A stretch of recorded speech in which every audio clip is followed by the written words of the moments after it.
Oi, pessoal do canal, tudo bem com vocês? E hoje o nosso bate-papo é com ele, Andrei Cardoso. Tudo bem, Andrei? Oi, tudo bem? E a gente vai falar sobre fotografia. Então, Andrei, para que a gente comece esse bate-papo aí, para o pessoal entender, quanto tempo você está na fotografia? Eu comecei com 13 anos de idade, trabalhando em estúdio fotográfico como office boy. E aí, aos finais de semana, eu ajudava os fotógrafos a iluminar casamento, na parte de auxiliar, assim. Então, agora, com meus 44, tem 30 anos. Nossa, não sei, a fotografia, não matemática, né?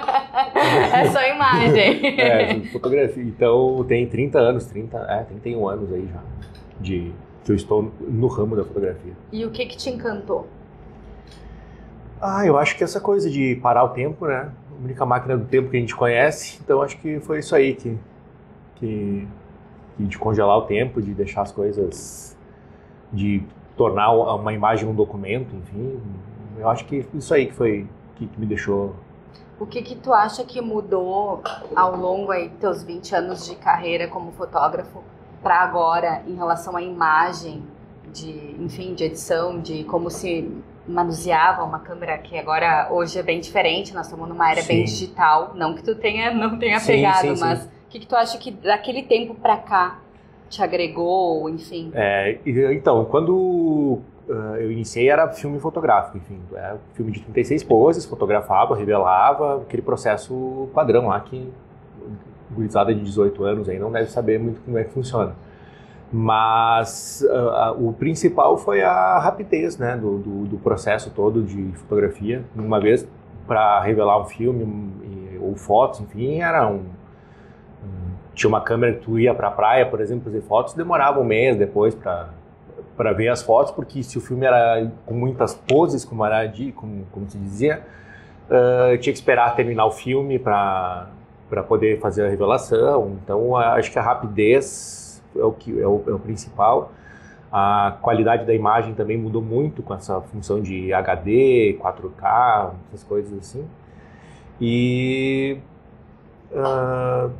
tornou tudo mais acessível. Hoje em dia tu consegue fotografar, visualizar na hora, tu tem o celular te proporciona isso, enfim. E hoje em dia a qualidade das imagens está muito boas. Essa mudança para o digital aí facilitou muito a vida de todos os fotógrafos e dos entusiastas de fotografia. Como que tu entendeu que não era um fogo de palha? Que tu ia fazer aquilo ali, aquilo era tua vida? Eu não entendi. Não sei, tipo, foi acontecendo. Eu não planejei, eu não planejei a fotografia na minha vida. Ela foi acontecendo. E eu fui gostando cada vez mais, mas não teve um planejamento assim, nossa, eu vou trabalhar com fotografia porque eu quero ser fotógrafo.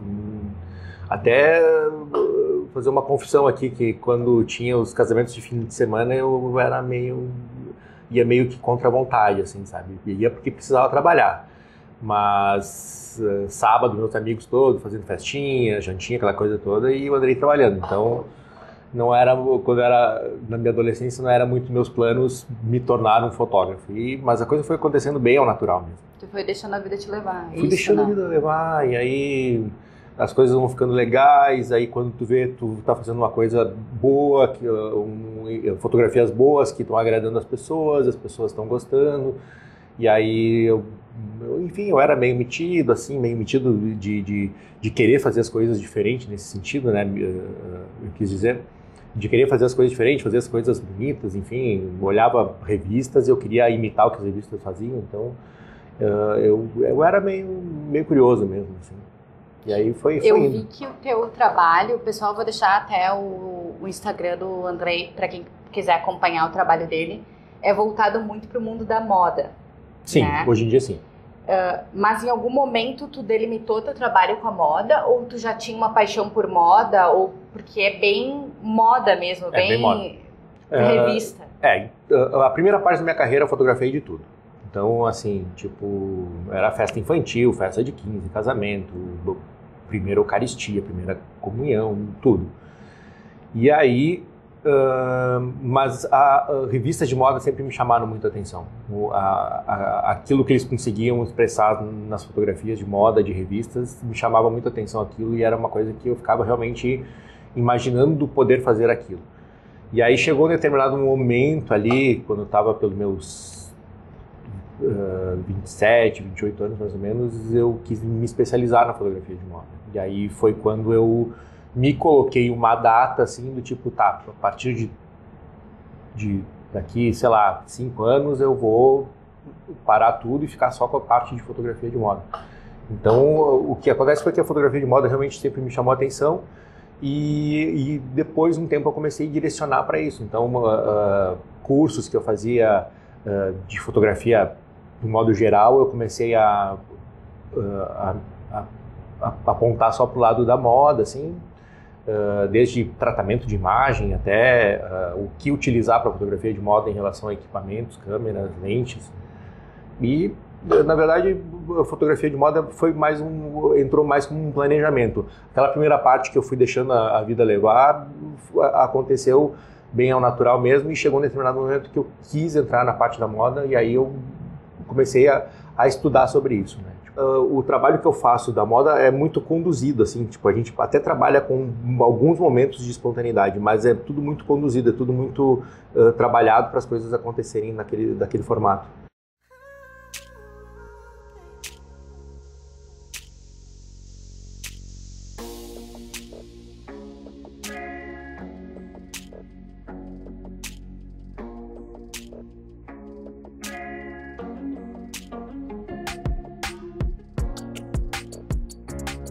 Tu viajou bastante para fazer fotos, sim, né? Sim. Então, as viagens começaram porque eu fiz um curso de fotografia de moda e iluminação de cinema na Itália.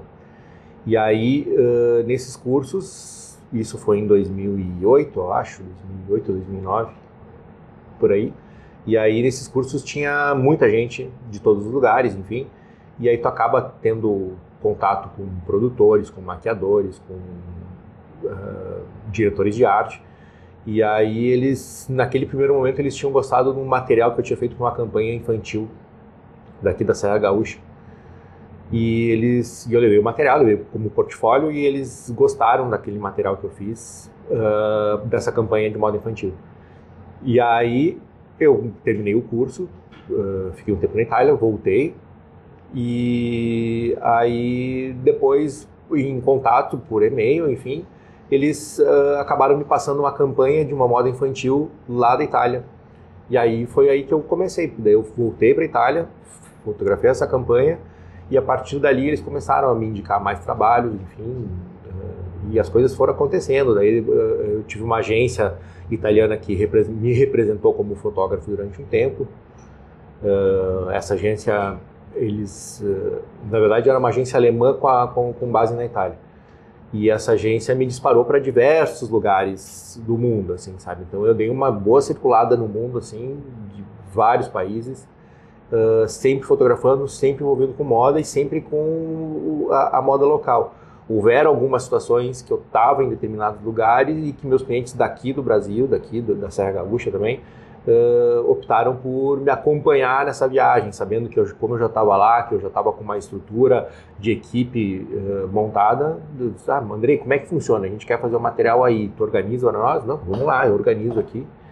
Aí fotografei campanhas do pessoal daqui da Serra em Nova York, em Paris, em Milão, em Hong Kong também. Isso foi legal para mim porque eles acabaram me seguindo, assim, sabe? Tipo, eu sempre fotografei para eles, pelo fato de eles confiar bastante no meu trabalho, e eles acabaram confiando também essas coleções que eu fotografei fora para eles. Isso aí foi bem legal.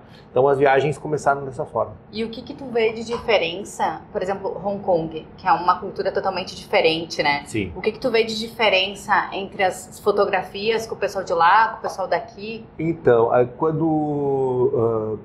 o que eu notei de muita diferença, e até chegou a um determinado ponto que essa diferença chegou para mim através de uma agência, foi em Nova York, que aí eles me solicitaram que eu utilizasse para minhas fotografias um determinado equipamento. E era um equipamento que eu não tinha, daí por estar em Nova York, mais fácil acesso, acabei comprando lá. Então, tinha uns pré-requisitos que eles exigiam no sentido de equipamento para a qualidade da imagem ser maior, ter diferente mas e tal. Na questão fotografia pessoa, fotografia assim, de pessoa. não tão técnico assim, não mas tão técnico. Do teu sentimento com isso. Dessa parte de fotografia de moda, eu notei que eles conduzem mais, o trabalho com eles fica, não digo engessado, mas o trabalho com eles é mais assim, tipo, eles chegam para mim com desenhos do que eles querem, ou eles não me mandam referências fotográficas, eles têm uma pessoa que faz desenho, tipo, a pessoa desenha e diz, eu preciso que tu faça isso aqui, com essa luz, ele faz tipo um storyboard, assim, sabe? Tipo, quem trabalha com cinema sabe como é que funcionam essas coisas, então eles têm essa linguagem do cinema lá para a parte de fotografia. E aí, então, eles gostam de uma coisa um pouco mais plástica, assim, uma coisa mais artística, digamos assim. Eu falei plástico no sentido de artístico, né? E eles... E a parte de Photoshop também, eles dão... Naquele período que eu estava lá, enfim, eles dão uma exagerada, assim, eles forçam bastante. Hoje em dia está um pouco mais natural. Mas o Photoshop é bem montado, né? O Photoshop era bem... Tipo assim, a foto era 90% mexida, assim. Então... Eram coisas que eu não estava acostumado. E também eu ingressei fácil no mercado deles lá, porque foi naquele período de Copa do Mundo no Brasil e Olimpíadas que aconteciam no Brasil. E aí, então, as agências de lá queriam uma linguagem um pouquinho mais brasileira do produto deles. Tanto dos produtos americanos quanto dos europeus. E aí, isso aí acabou facilitando também. Como eu entrei, como eu dei início no mercado internacional em 2009 praticamente, então em 2012 que eu já estava fotografando em Nova York, aí para 2012 para 2014 que ia ser a função da Copa, daí eu tive bastante trabalho lá, e em função de ser brasileiro e eles querer deixar o produto com uma cara mais brasileira, com uma coisa mais... que o Brasil, naquele período, o Brasil estava muito na moda, assim. Sim, estava em alta, né? Estava em alta, total. Então, era assim. Mas a diferença básica mesmo é que eles são extremamente mais técnicos do que eu era acostumado. Embora aquele curso que eu fiz na Itália me passou toda aquela informação, mas eu não imaginava que aquilo realmente era colocado em prática. E aí eu vi isso na prática mesmo, assim, fotografando. Eu vi que o pessoal lá tem esses cuidados, assim. É que conversando contigo, para quem, eu não sei se as pessoas conseguem ter esse feeling olhando o vídeo, se vê que tu é de certa forma tu é bem sistemático, né? A minha experiência internacional aí acabou me deixando mais sistemático com a coisa, não é... tem o lado artístico tudo, mas para mim é tudo muito matemático mais hoje em dia, assim, sabe? O meu lado artístico eu consigo expressar através de uma luz diferente, tudo mais, mas existe um lado extremamente técnico que, para estar nesse mercado que eu entrei e que eu ainda estou, porque eu ainda fotografo essas marcas internacionais, para estar com esse mercado internacional, esse lado técnico ele é extremamente exigente, assim.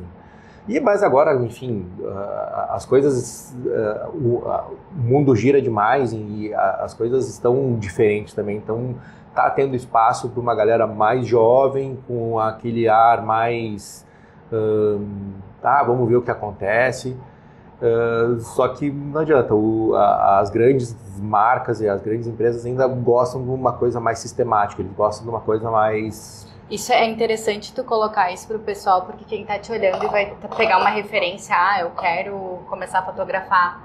E o pessoal tem muito essa ideia. Eu estava com essa ideia também. Tu cria uma arte, mas falando contigo e entendendo tua história, se a pessoa for se voltar para outro mercado, talvez não brasileiro, vai ter que se adequar a uma regra totalmente diferente. Exatamente. Né? É bem assim que funciona mesmo. E assim, tipo, gente, o Brasil, a gente tem essa situação do Brasil de... que as coisas aqui, o jeitinho brasileiro, né? Então o jeitinho brasileiro sempre fez parte do jeito brasileiro. E aí o jeitinho brasileiro lá não funciona, até em relação a horários, assim, hoje. Depois de lá eu voltei, depois dessa minha experiência internacional, que eu fiquei eu fiquei 8 anos viajando, fiquei 8 anos no mercado internacional de fotografia direto, assim. E aí, o pessoal lá, por exemplo, assim, eles marcam às 8 horas da manhã, a equipe 15 para as 8 já está pronta, não é a partir das 8 da manhã, sabe? Então, eles têm umas coisas... Eu sempre fui muito pontual, então isso para mim nunca foi problema. Mas era uma coisa que me chamava a atenção, porque foi marcado às 8, 10 para as 8, estamos todos prontos para começar às 8. Então, a partir de um simples detalhe de horário de início, né? Então, e eles são muito regrados em relação aos horários. Por exemplo, a modelo foi contratada para trabalhar durante 8 horas, ela vai ter as 8 horas de trabalho dela, e a partir dali a própria agência dela liga no local e diz, olha, como é que está o andamento aí, mais quanto tempo vocês precisam. A gente vai precisar de mais uma hora. Então tá, mais uma hora vai dar mais tantos dólares de cachê. Então eles têm esse sistema correto, que é o correto, né? É o correto. Enfim, que é o que falta um pouquinho pra gente, porque assim, a gente acaba sempre lidando com aquela coisa do jogo de cintura, mas graças a Deus hoje em dia, quando as pessoas me contratam, eu já deixo as coisas bem especificadas, bem certinhas, assim, ó, meus horários são assim, meus prazos são esses. Tu já sabe o contrato. Eu já sei, e eu cumpro demais os meus prazos, assim. Se eu falo que o negócio vai ficar pronto para quinta-feira, quarta-feira já está pronto. Legal. Eu sou bem, e isso eu sempre fui responsável, mas o mercado internacional acabou me deixando um pouquinho mais metódico em relação a essas coisas. Tu te acha um cara regrado? Com o meu trabalho, sim. Com a vida. Não, com o meu trabalho. Vi também que tu gosta de esporte, né? Bastante. Tu faz cross e tudo mais. Sim, sou do crossfit, sou crossfiteiro. E essa questão do cross é porque te acalma? A minha meditação do dia é o crossfit, ali onde eu me concentro, onde eu viajo um pouquinho também. Aí, volta e meia, ainda fotografo a galera do cross lá também, então daí acabo fazendo foto o tempo inteiro.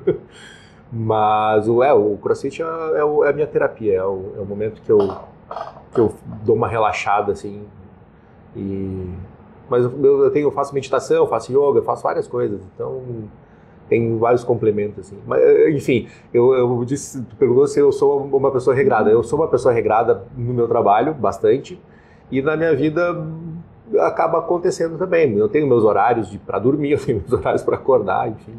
Eu sou regradinho. Tu espera para o ano, para tua vida?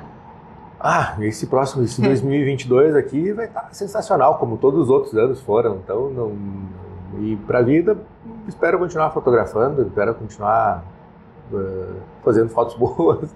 Eu gosto das coisas que eu faço. Tem coisas que eu faço que eu não gosto, mas tem coisas que eu fotografo que eu não curto muito, porém eu gosto do resultado. Mas espero continuar fotografando e ficando feliz com os resultados que eu vejo. E viajar, tu vai este ano de 2022? Como que tu está vendo isso com a pandemia? Não. O que acontece, assim, tipo, as viagens estão bem travadas em relação a essa parte de editoriais, de campanhas. Eles têm me mandado material de lá para cá.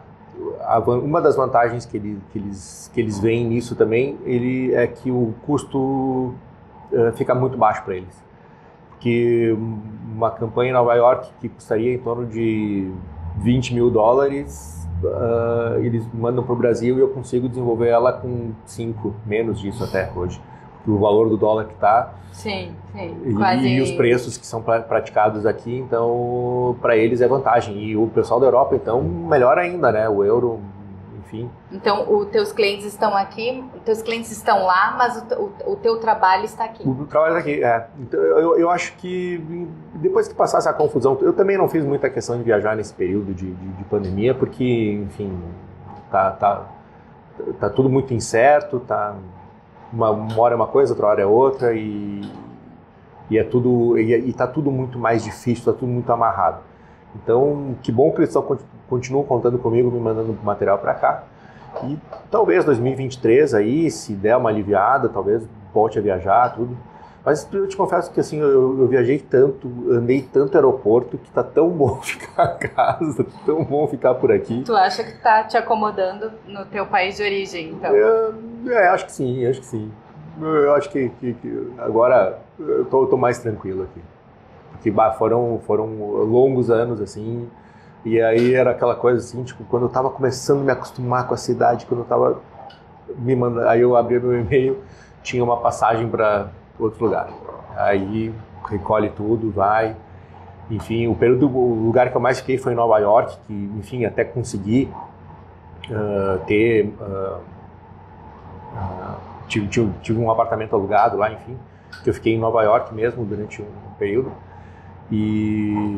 Mas mesmo estando em Nova York, eu vinha para cá porque eu tinha minhas coisas aqui, eu tinha o meu estúdio aqui aberto ainda.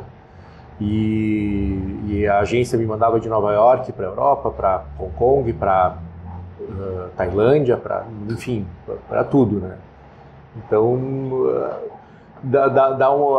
essa coisa de viagem, tipo assim, quando eu decidi que eu ia dar um tempo de viagem ali, foi em 2017, 2018, eu realmente eu tava meio já cansado. Era maravilhoso rodar o mundo fazendo o que eu gosto, que é fotografar, e fazendo o que eu sei fazer, que é fotografar. Mas chegou uma hora ali que eu cansei, assim. Eu comecei a gostar mais de ficar em casa, gostei mais de ficar na minha cidade, de rever os amigos, a família, a turma do CrossFit. Ó, essa turminha pesou aí pra ele. Olha aí, ó. Essa turminha aí pesou pra ti um pouco. Peso, também. Literalmente. Sim, é bem isso aí, pesou mesmo.